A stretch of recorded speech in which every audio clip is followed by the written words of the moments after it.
سلام علیکم خواهران و برادران گرامی. امروز دکان کتاب فروشی در شهر فیلادلفیا آمریکا رفته بودم که در کتی رخت ها کتابی The Love Poem of Rumi همگی $6 ماندگی است، یک چند.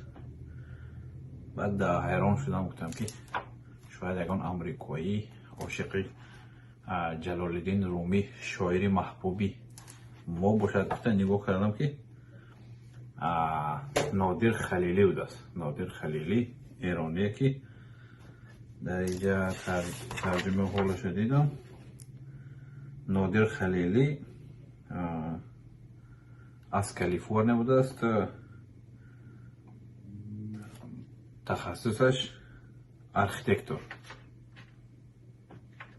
کتاب با زبان انگلیسی گردانده است، ترجمه کرده است و به فروش برآورده است. تشکر میگویم به نادر خلیلی. مبارک باشد، مبارک ما باشد و خواهشی همون ما داریم که این گونه کتاب ها با زبان انگلیسی زیاد باشند تا مردم جهان از تاریخ و دانش فارسی زبانان تاجیکان خبردار باشند.